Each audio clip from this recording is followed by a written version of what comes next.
Good morning students. आज हम लोग आपका paper second nuclear and particle physics जो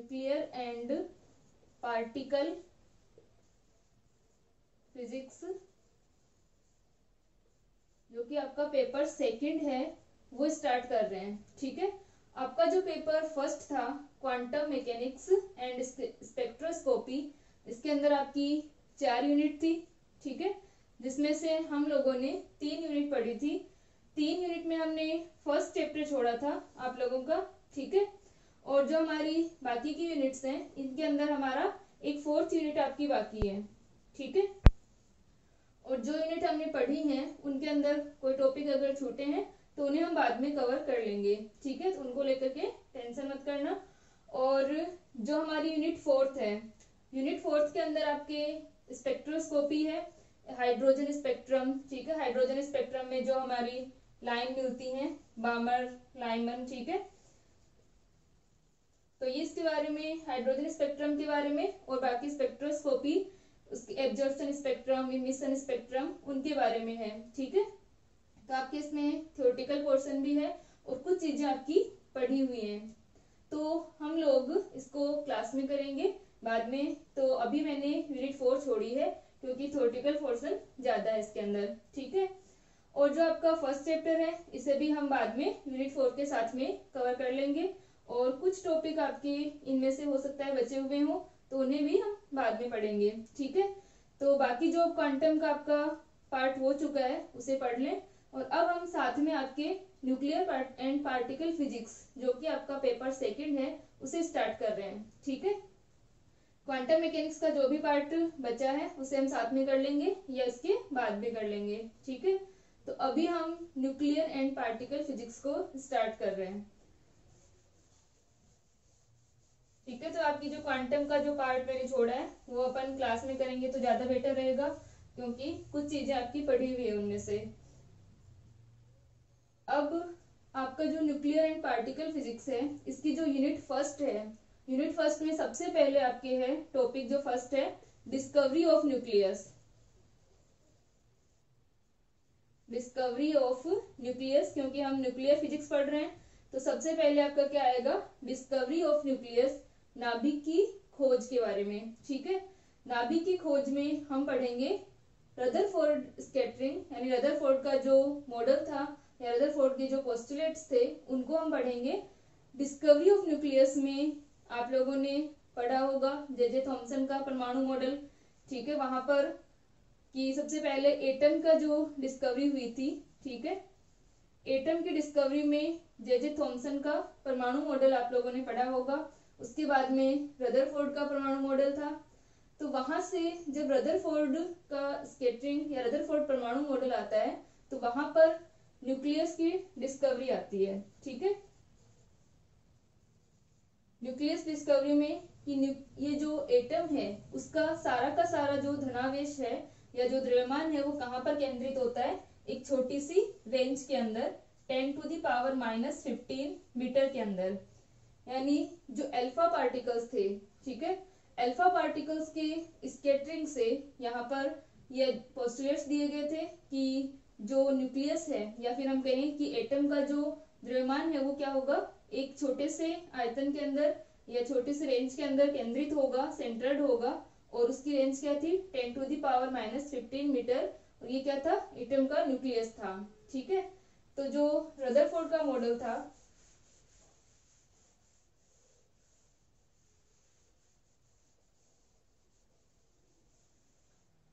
कि जो हमारा एटम है, ठीक है, और इसके सेंटर के अंदर क्या है, इसका धनावेश है, और इलेक्ट्रॉन जो है वो बाहर वितरित होते हैं। ठीक है, इसके चारों ओर वितरित होते हैं। तो इस प्रकार ये रदरफोर्ड का परमाणु मॉडल था। तो जो अल्फा पार्टिकल्स की स्कैटरिंग थी, पहले जो जे थॉमसन का मॉडल था उसके अकॉर्डिंग क्या था कि जो धनावेश है या इलेक्ट्रॉन है वो समान रूप से इसके अंदर वितरित है। तो यहाँ पर क्या था कि अल्फा स्कैटरिंग को जो पढ़ते हैं,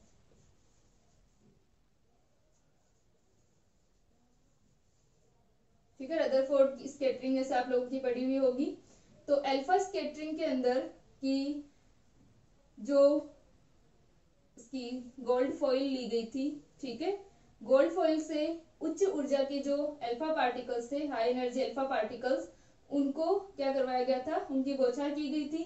तो ये क्या हो रहे थे, पार्टिकल्स स्कैटर्ड हो रहे थे, ठीक है। तो कुछ अल्फा पार्टिकल्स इस एंगल से स्कैटर्ड थे, ठीक है, कुछ सीधे निकले थे और कुछ वापस लौट आए थे, ठीक है। तो वापस लौट आए थे, इसका मतलब क्या था कि इस एक स्मॉल रेंज के अंदर क्या है, यहाँ पर बहुत ज्यादा धनावेश है, जिसके कारण अल्फा पार्टिकल क्या हो रहे हैं, वापस लौट रहे हैं, या अल्फा पार्टिकल्स का एक बहुत ज्यादा एंगल पर वृहद कोण पर क्या होता है, प्रकीर्णन होता है। तो ये क्यों होगा, क्योंकि अगर जो धनावेश है या जो चार्ज, इसका पॉजिटिव चार्ज है, वो अगर क्या हो, किसी एक स्मॉल रेंज के अंदर अगर हुआ, तो ऐसा हो सकता है संभव कि अल्फा पार्टिकल वापस लौट आए, या फिर वो एक वृहद कोण से, एक बिग एंगल से क्या हो, स्कैटर्ड हो। स्कैटर्ड होने का मतलब क्या होता है कि कोई भी पार्टिकल जिस पाथ से आ रहा है, अगर उससे डेविएट हो जाए, विचलित हो जाए, तो उसे क्या कहते हैं, स्कैटरिंग कहते हैं, ठीक है। तो यहाँ पर अल्फा पार्टिकल्स की स्कैटरिंग हो रही थी। तो ये जो थ्योरी है वो तो आप लोगों की पढ़ी हुई है। हम लोग आज रदरफोर्ड स्कैटरिंग का जो फॉर्मूला है उसकी डेरिवेशन करेंगे।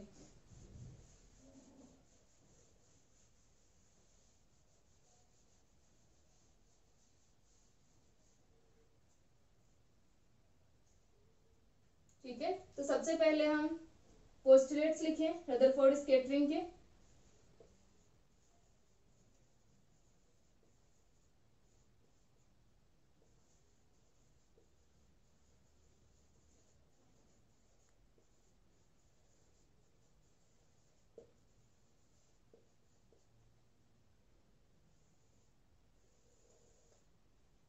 ठीक है, रदरफोर्ड स्कैटरिंग क्या है, किस प्रकार अल्फा पार्टिकल्स स्कैटर होते हैं और कौन कौन सा कैसे एक्सपेरिमेंट किया गया, ठीक है। बाद में लास्ट में 1911 के अंदर रदरफोर्ड ने ये एक्सपेरिमेंट किया था, ठीक है। तो इन सब के बारे में थ्योरी आपकी बुक की स्टार्टिंग में दी हुई है, वो मैं नहीं लिखवा रही हूँ। सबसे पहले हम लोग लिख रहे हैं कि इसके पोस्टुलेट्स क्या थे रदरफोर्ड स्कैटरिंग के, ठीक है। तो एक तो क्या लिया गया था कि जो अल्फा पार्टिकल हैं, अल्फा पार्टिकल क्या हो रहे थे कि स्कैटर हो रहे थे, यानी जो परमाणु का जो सारा धनावेश है वो क्या होगा, उसके केंद्र पर अत्यल्प आयतन में केंद्रित होता है, ठीक है। परमाणुओं का धनावेश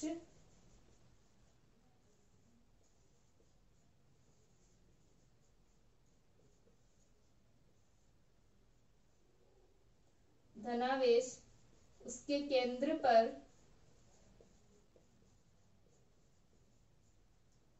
अत्यल्प आयतन में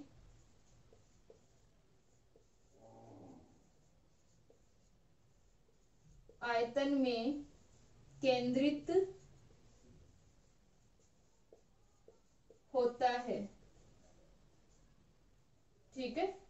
तो जो परमाणु का धनावेश होगा, पॉजिटिव चार्ज जो होगा, वो क्या होगा, एक स्मॉल वॉल्यूम के अंदर सेंटर्ड होता है, ठीक है।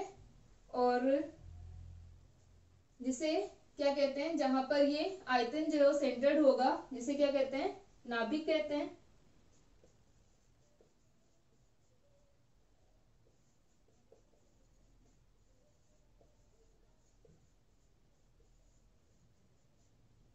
सेकंड कि जो नाभिक है वो इतने भारी हैं कि अल्फा पार्टिकल्स की जो संघात या इससे जो कोलिजन होगी उसका कोई इफेक्ट नाभिक पर नहीं होगा, यानी नाभिक को हम क्या मान सकते हैं, स्थिर मान सकते हैं। अल्फा पार्टिकल क्या होंगे, स्कैटर्ड होंगे, डेविएट होंगे, अपने पथ से विचलित होंगे, ठीक है।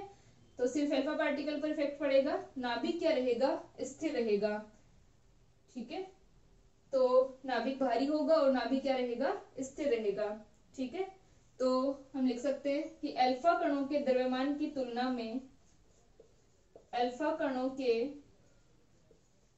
द्रव्यमान की तुलना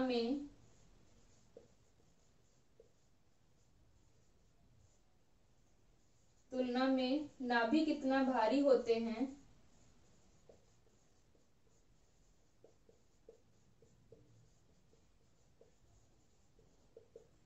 ठीक है, भारी होते हैं कि अल्फा कणों की संघात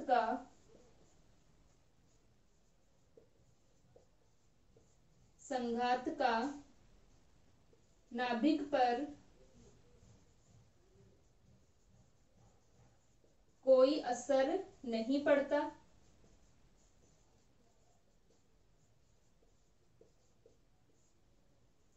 ठीक है, नाभिक पर कोई असर नहीं पड़ता, नाभिक स्थिर रहता है।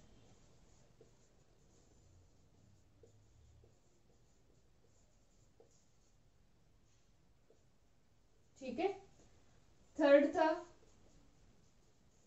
कि नाभिक तथा अल्फा कण दोनों क्या हैं, बिंदु मात्र हैं। नाभिक तथा अल्फा कण बिंदु मात्र होते हैं।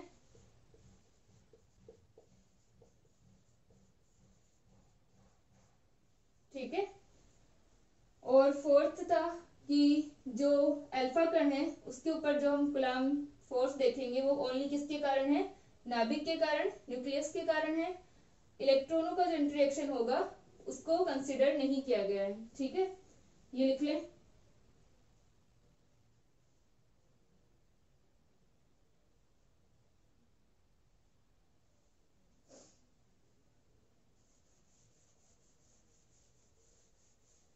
ठीक है, तो इसका फोर्थ पोस्टुलेट है कि परकिरणन केवल स्कैटरिंग जो होगी वो केवल किसके कारण होगी, अल्फा और न्यूक्लियस के बीच में, अल्फा पार्टिकल और न्यूक्लियस के बीच में जो रिपल्सिव प्रतिकर्षी कूलम्ब फोर्स लग रहा है उसके कारण। तो परकिरणन केवल अल्फा कण तथा नाभिक के मध्य प्रतिकर्षी कूलम्ब बल के कारण होती है। कूलम्ब बल के कारण होता है।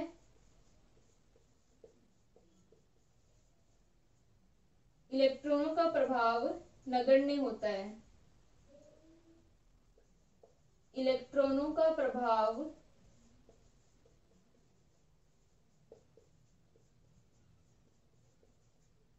नगण्य होता है। ठीक है, तो ये इसके पोस्टुलेट्स थे। ठीक है, जो रदरफोर्ड स्कैटरिंग, यहाँ पर अल्फा स्कैटरिंग की हम बात कर रहे हैं, तो इसके अंदर स्टार्टिंग में सबसे पहले जो जे थॉमसन का मॉडल था उसके अकॉर्डिंग पहले ये लिया गया कि अगर अल्फा पार्टिकल्स की स्कैटरिंग करें, ठीक है, जो पतली सोने की पन्नी ली गई थी,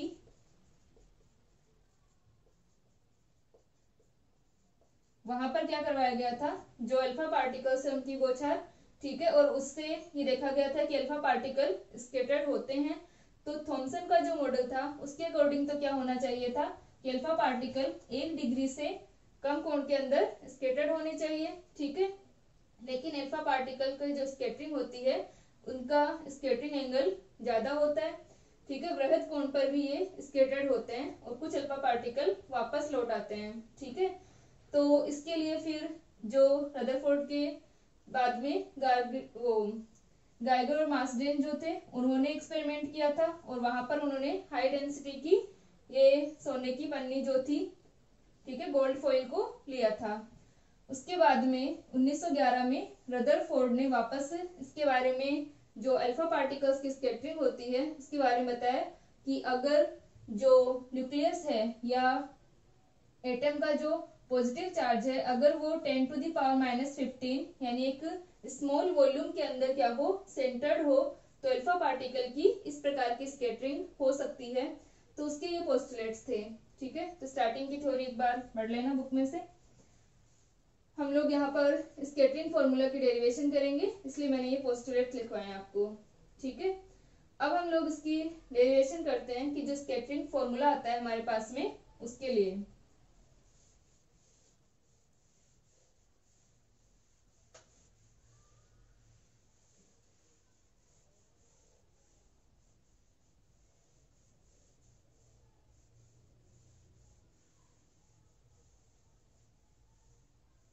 तो यहाँ पर हम देख सकते हैं कि कूलम्ब फोर्स को अगर हम निकालें तो कूलम्ब फोर्स क्या होगा, अल्फा कण, अल्फा पार्टिकल और न्यूक्लियस के बीच में कूलाम फोर्स क्या होगा तथा नाभिक के मध्य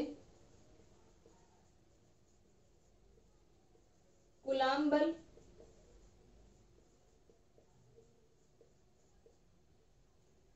कितना होगा। नाभिक के मध्य कूलाम बल F इक्वल टू फोर्स कितना होता है Coulomb force F equal to K Q1 Q2 upon R square.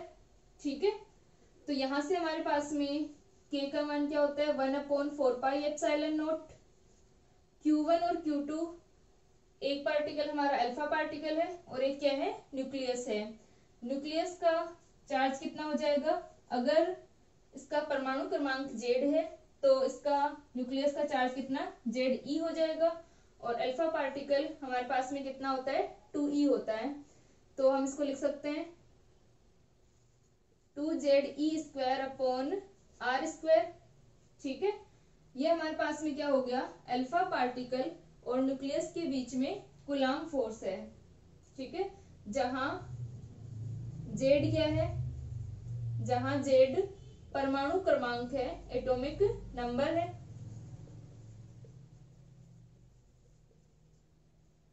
तो फोर्स का मान आ गया हमारे पास में 1/4πε0 2Ze² अपॉन R स्क्वायर। ठीक है, अब हम लोग निकालते हैं कि हमारा जो इम्पैक्ट पैरामीटर है, ठीक है, परिकीर्णन कोण थीटा और संघट्ट प्राचल B में संबंध। ठीक है, तो यहां से हम निकालते हैं संघट्ट प्राचल या impact parameter relation between scattering angle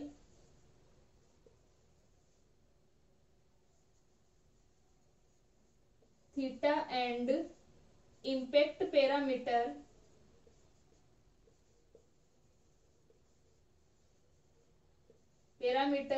B। Theta और B के बीच में क्या रिलेशन होता है। ठीक है, तो यहां से हम देख सकते हैं कि जो ये डिस्टेंस है B, इम्पैक्ट पैरामीटर से हम कहते हैं कि कौन सी डिस्टेंस होती है कि अगर अल्फा पार्टिकल, ठीक है, हमारा जो अल्फा पार्टिकल है उसके और नाभिक के मध्य अगर अन्योन्य क्रिया नहीं होती, कोई म्यूचुअल इंटरेक्शन यहाँ पर नहीं होता, तो अल्फा पार्टिकल बिना डेविएट हुए निकल जाता। ठीक है, तो वो निकटतम डिस्टेंस होगी जिस दूरी से अल्फा पार्टिकल इस नाभिक के पास से गुजरता। ठीक है, यानी ये वाली जो डिस्टेंस है B, वो क्या कहलाती है इम्पैक्ट पैरामीटर कहलाती है। अगर ये इंटरेक्शन नहीं होती तो ये इतनी निकटतम दूरी से गुजरता। या दूसरे शब्दों में हम कह सकते हैं कि जो हमारा इम्पैक्ट पैरामीटर है वो कौन सी डिस्टेंस होगी, अगर उस डिस्टेंस से नाभिक उससे या उससे कम डिस्टेंस से नाभिक क्या होगा, अगर अल्फा पार्टिकल के पास से निकलेगा तो डेविएट हो जाएगा। ठीक है, अगर इंटरेक्शन नहीं होती तब तो क्या होता, इस डिस्टेंस से, इस निकटतम डिस्टेंस से ये नाभिक के पास से गुजरता, इस क्लोजेस्ट डिस्टेंस से ये नाभिक के पास से गुजरता। तो यहाँ पर अगर इंटरेक्शन हो रही है इसका मतलब है कि ये वो डिस्टेंस है जिससे अगर नाभिक गुजरेगा तो वो डेविएट हो जाएगा। अगर इससे ज्यादा पर होता है डिस्टेंस पर तो वो सीधे निकल जाएंगे। ठीक है, या बहुत कम स्कैटर होंगे। लेकिन अगर B डिस्टेंस से कोई अल्फा पार्टिकल गुजर रहा है तो वो क्या होगा, डेविएट हो जाएगा, और भी कम डिस्टेंस होगी तो वापस लौट आता है। ठीक है, तो इस प्रकार B के अलग अलग मान होंगे हमारे पास में। तो B वो पैरामीटर या इम्पैक्ट पैरामीटर हम इसे कहते हैं, इस डिस्टेंस से क्या होगा, अगर पार्टिकल गुजर रहा है तो वो डेविएट हो जाएगा। ठीक है, तो इस डिस्टेंस B और जो हमारा एंगल है, एंगल कौन सा, स्कैटरिंग एंगल। स्कैटरिंग एंगल कौन सा होगा, अल्फा पार्टिकल इस पाथ से आ रहा है, ये हमारा अल्फा पार्टिकल है, वो इस पाथ पे आ रहा है, उसका मोमेंटम कितना है P1 है। ठीक है, यहाँ पर हमारा न्यूक्लियस है। तो अगर अल्फा पार्टिकल इस पाथ से आ रहा है तो इसी पाथ से आगे बढ़ना चाहिए, इस पाथ पर। लेकिन यहाँ पर न्यूक्लियस के कारण क्या होगा, उसके ऊपर कूलाम फोर्स लगता है तो वो डेविएट हो जाता है अपने पाथ से। ठीक है, यहाँ पर क्या लग रहा है, उसके ऊपर कूलाम फोर्स कार्य कर रहा है तो वो डेविएट हो गया अपने पाथ से। डेविएट होने के बाद में वो जिस दिशा में आगे बढ़ रहा है उसको अगर हम वापस पीछे की ओर मिलाते हैं, ठीक है, तो वहां पर हमारे पास में क्या होगा, एक एंगल आएगा। उसे हम कहते हैं स्कैटरिंग एंगल थीटा, यानी इस एंगल से क्या हो गया, वो स्केटर्ड हो गया, और वो जिस पाथ पर आगे बढ़ रहा है वहां पर उसका मोमेंटम क्या है, p2 है। ठीक है, यानी पार्टिकल का मोमेंटम p1 था। अल्फा पार्टिकल पर न्यूक्लियस के कारण इतना फोर्स लग रहा है, कूलाम फोर्स लग रहा है कि ये क्या हो गया, अपने पाथ से डेविएट हो गया, और इस कूलाम फोर्स के कारण वो डेविएट हुआ है और उसका मोमेंटम चेंज हो गया, तो हमारे पास में डेल्टा p आएगा। ठीक है, पहले उसका मोमेंटम p1 है, फिर उसका मोमेंटम कितना हो गया, p2 हो गया, चेंज हो गया। अगर हम इसको आगे बढ़ाते हैं तो जो इसका प्रारंभिक संवेग है और उसका अंतिम संवेग है, इन दोनों डायरेक्शन के बीच में, उन दोनों दिशाओं के बीच में जो एंगल बनता है वो क्या कहलाता है, स्कैटरिंग एंगल थीटा कहलाता है। ठीक है, तो हम देख सकते हैं कि P1 और P2 के बीच में जो एंगल बन रहा है वो कितना है, थीटा एंगल है। तो यहां से अपने पास में आ जाएगा, और इसको हम ऐसे ऐसे आगे बढ़ा सकते हैं, ये हमारा P1 है, और इन दोनों का जो डिफरेंस होगा वो हमारा क्या है, डेल्टा P है। Delta P equal to P2 minus P1। ठीक है, अब एक और चीज हमारे पास क्या थी कि जो हमारा अल्फा पार्टिकल है, इसके कारण इस नाभिक पर कोई इफेक्ट नहीं पड़ेगा, यानी नाभिक की स्थिति में कोई परिवर्तन नहीं आएगा, क्योंकि ये बहुत ज्यादा भारी है अल्फा पार्टिकल की कंपैरिजन में। तो यहाँ पर अल्फा पार्टिकल के कंपैरिजन में नाभिक जो हमारा न्यूक्लियस है वो इतना भारी है कि ये अपनी पोजीशन पे ही है। तो यहाँ पर हम देख सकते हैं कि जो मोमेंटम होता है वो एक कंजर्व्ड क्वांटिटी है, यूनिवर्सल कंजर्व्ड क्वांटिटी होती है, ये हमेशा कंजर्व रहता है मोमेंटम। मोमेंटम कंजर्व रहता है, इसका मतलब पहले अल्फा पार्टिकल का मोमेंटम कितना था, p1 था, और यहाँ से उसका p2 हो गया। तो नाभिक में तो यहाँ पर कोई ट्रांसफर हो नहीं रहा, क्योंकि नाभिक तो रेस्ट में है। तो संवेग क्या रहेगा, p1 इक्वल टू p2 रहेगा। ठीक है, डायरेक्शन चेंज हो रही है लेकिन मैग्नीट्यूड सेम रहेगा p1 और p2 का। ठीक है, तो यहाँ से अपने पास में क्या आ गया कि जो उसकी गतिज ऊर्जा है mv जो है वो सेम रहेगी। ठीक है, पहले और बाद में सेम रहेगी यहाँ पर। तो ये हमारे पास में इसके रिजल्ट आते हैं। अब हम लोग निकालते हैं थीटा और बी के अंदर रिलेशन।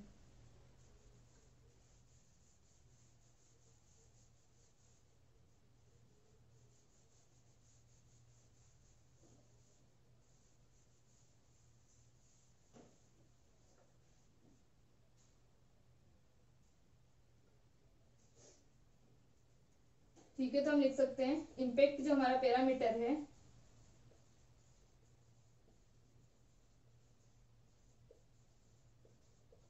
डी। ठीक है, इसकी डेफिनेशन क्या हो जाएगी, इसे संघात प्राचल कहते हैं। ठीक है, अभी हम लोग थीटा और ये सब निकालेंगे, जो P1 P2 का मैंने जो डायग्राम बनाया था उनको हम लोग अभी निकालेंगे। पहले हम इसकी बी की डेफिनेशन लिख लेते हैं। बी क्या होगा कि अल्फा कण, अगर अल्फा पार्टिकल जो कि नाभिक से पास से गुजर रहा है, तो अगर नाभिक और अल्फा पार्टिकल के बीच में अन्योन्य क्रिया जो है वो नहीं होती, तब जिस निकटतम दूरी से ये नाभिक के पास से गुजरता वो क्या कहलाता है, संघात प्राचल कहलाता है। ठीक है, तो हम लिख सकते हैं संघात प्राचल, इम्पैक्ट पैरामीटर वह दूरी है, संघात प्राचल बी वह दूरी है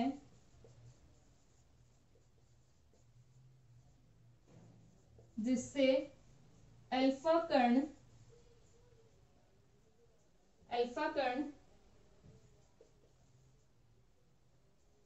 नाभिक के निकटतम से गुजरता,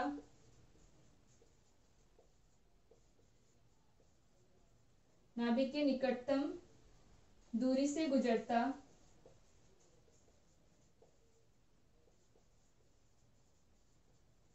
यदि अल्फा कण तथा नाभिक के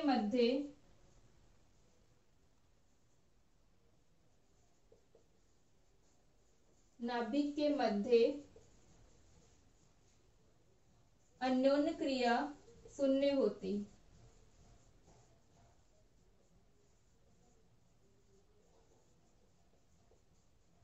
ठीक है, तो हमारे पास में बी वो डिस्टेंस होगी। अब पार्टिकल, जब अल्फा पार्टिकल स्टार्टिंग में आ रहा है तो उसका मोमेंटम कितना है, पी है, P1 है, और वो स्केटर्ड होने के बाद भी उसका मोमेंटम कितना है, P2 है। तो हम लोग लिख सकते हैं कि अल्फा कण नाभिक से अन्योन्य क्रिया के कारण, नाभिक से अन्योन्य क्रिया के कारण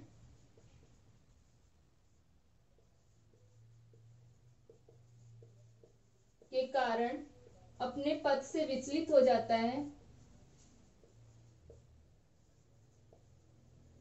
पथ से विचलित हो जाता है।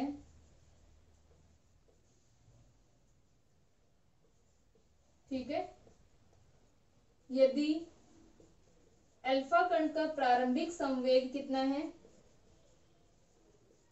प्रारंभिक संवेग P1 है तथा विचलन के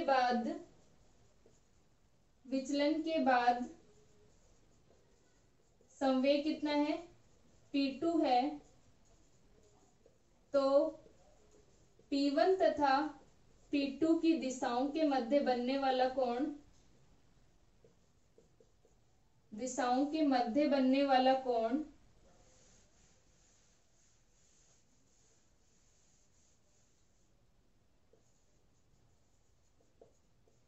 के मध्य बनने वाला कोण क्या कहलाता है, स्कैटरिंग एंगल, प्रकीर्णन कोण कहलाता है, प्रकीर्णन कोण कहलाता है। ठीक है, तो ये हमारे पास में आ गया कि थीटा क्या है और बी क्या है। तो अब हमारे जो न्यूक्लियस है वो तो क्या है, रेस्ट में है, तो हम लोग लिख सकते हैं क्योंकि नाभिक की स्थिति में कोई परिवर्तन नहीं होता, नाभिक की स्थिति में कोई परिवर्तन नहीं होता है, परिवर्तन नहीं होता है, अतः अल्फा कण की गतिज ऊर्जा क्या रहेगी, समान रहेगी, पहले और बाद में सेम ही रहेगी। ठीक है, अल्फा कण की गतिज ऊर्जा समान रहेगी।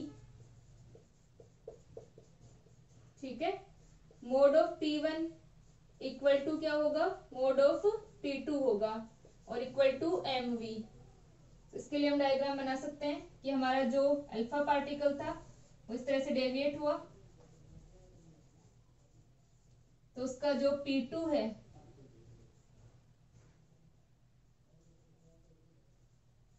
ये एंगल थीटा है, ये P2 होगा और ये P1 होगा। ठीक है, तो यहां से P1 और P2 दोनों का मैग्नीट्यूड सेम है, इक्वल टू mv होगा। अब हम लोग निकालते हैं कि डेल्टा P का मान क्या होगा, डेल्टा P यहाँ पर जो परिवर्तन आ रहा है मोमेंटम के अंदर, तो यहां से ठीक है डायरेक्शन चेंज हो रही है मोमेंटम की, तो इसके लिए हम बना सकते हैं ये हमारा P1 है,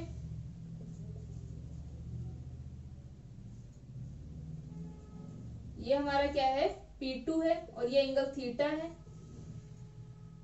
तो इस P1 को अगर हम आगे की ओर बढ़ाएं तो ये इस प्रकार आ जाएगा और ये जो डिस्टेंस आएगी वो क्या आ गई, डेल्टा P आ गई। ठीक है, यहाँ पर ये जो चेंज आएगा डेल्टा P, तो डेल्टा P इक्वल टू क्या हो गया, delta P equal to P2 minus P1। ठीक है, delta P equal to P2 minus P1। एक बार इसको बना लें।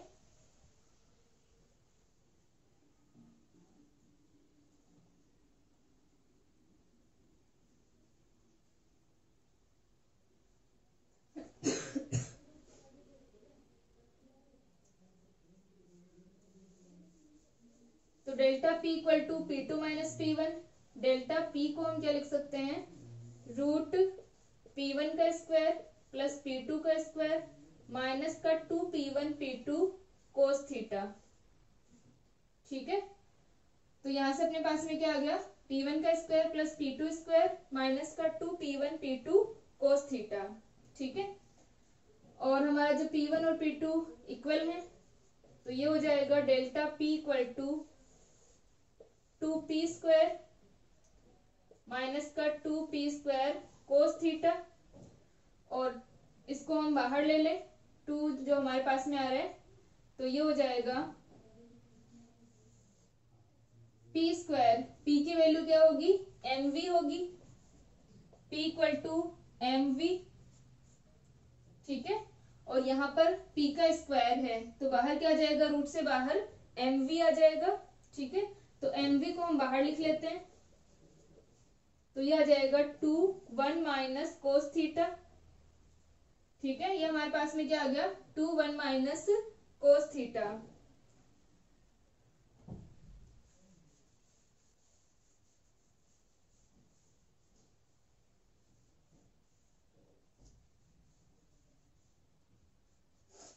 ठीक है, डेल्टा P का मान हमारे पास आ गया। अब हम लोग क्या करें कि जो हमारा ये थीटा एंगल है इस पर से हम यहाँ पर बीच में से क्या कर रहे हैं कि जो डेल्टा P वाला हमारा ये डायरेक्शन है इसके ऊपर हम एक परपेंडिकुलर डालते हैं।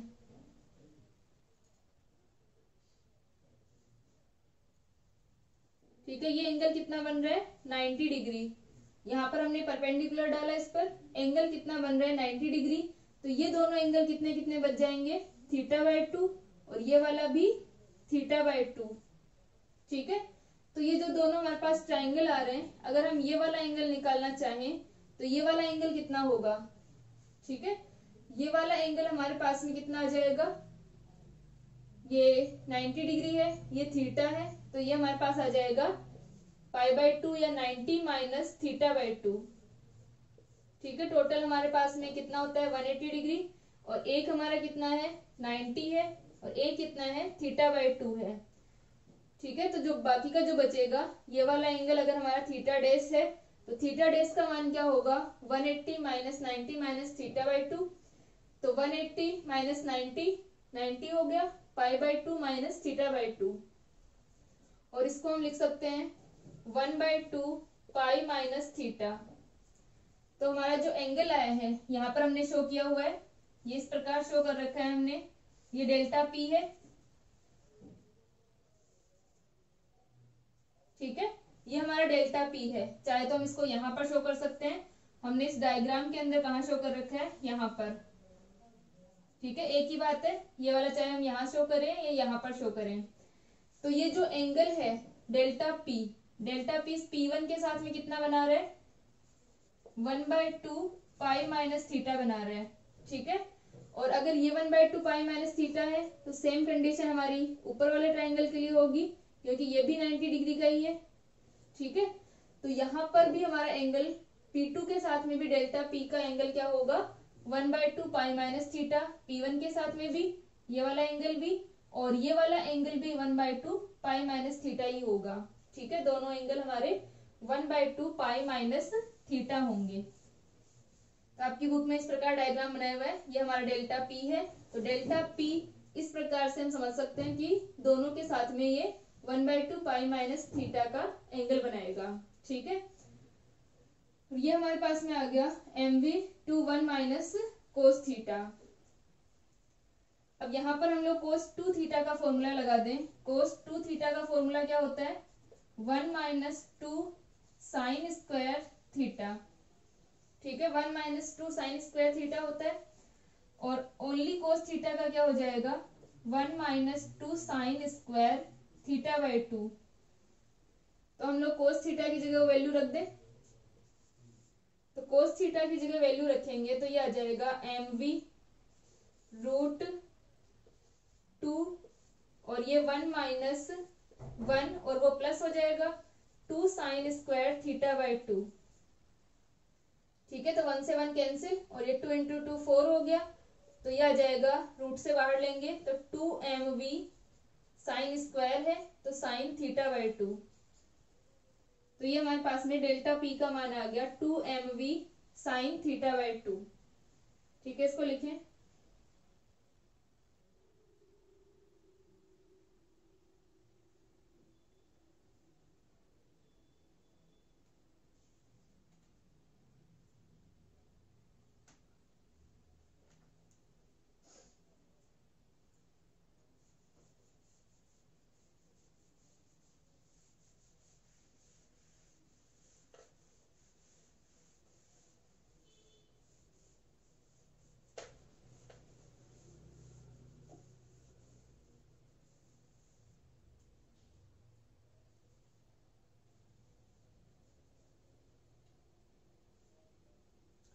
तो यहाँ पर संवेग में परिवर्तन आ रहा है delta P equal to 2mv sine theta by 2।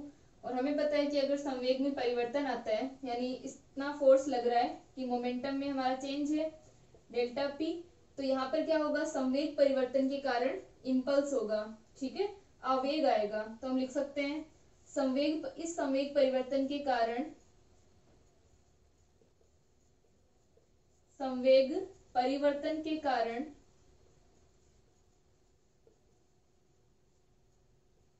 ठीक है, संवेग परिवर्तन के कारण यहाँ पर क्या आ जाएगा, आवेग आ जाएगा। तो अल्फा कण पर लगने वाला जो आवेग होगा वो कितना होगा, परिवर्तन के कारण अल्फा कण पर लगने वाला आवेग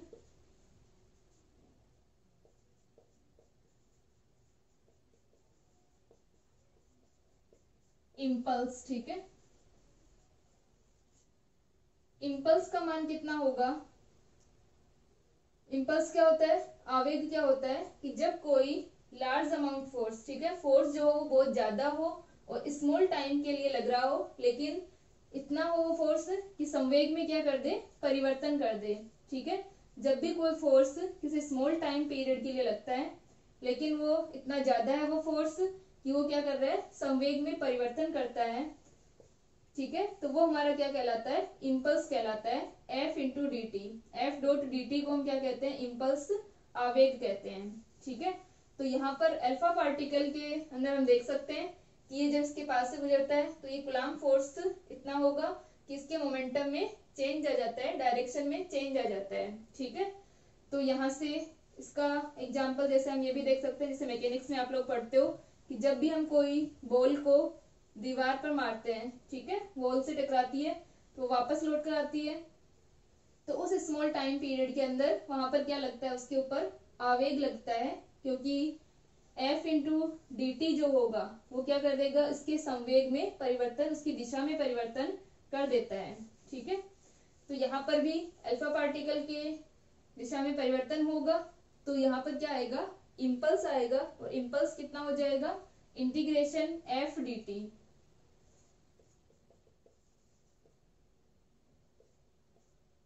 ठीक है। तो ये इसके ऊपर अल्फा पार्टिकल पर लगने वाला इम्पल्स होगा। और यहाँ पर अगर हम इस डेल्टा पी की डायरेक्शन में देखें इसे, तो वो कितना होगा, integration F cos phi D T.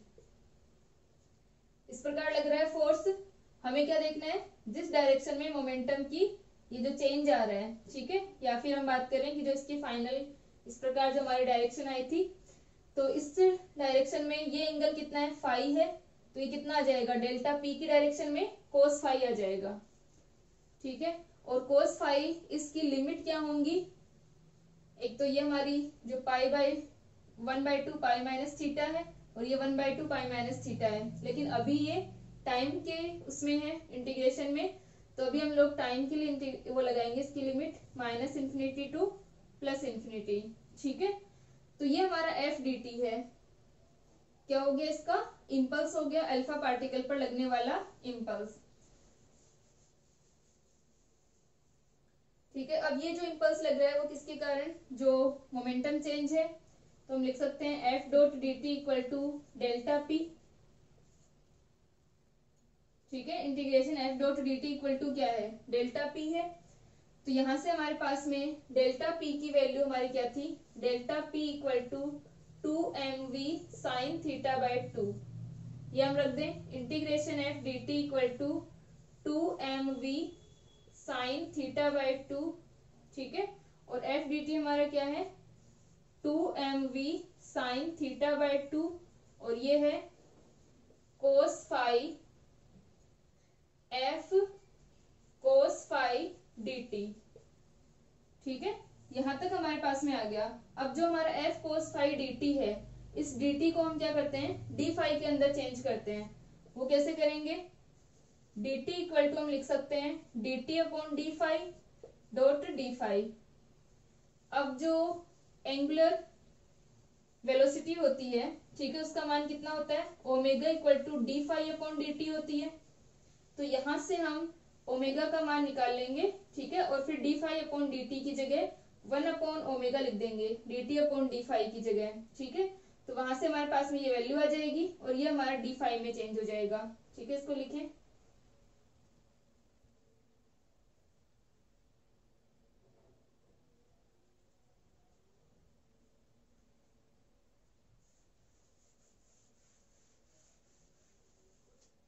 तो अब हम लोग यहाँ पर क्या लगाते हैं, मोमेंटम कंजर्वेशन को यूज करते हैं।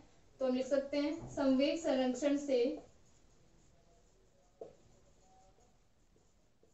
संरक्षण से हमारा क्या होगा, मोमेंटम कंजर्वेशन से m omega r square equal to constant.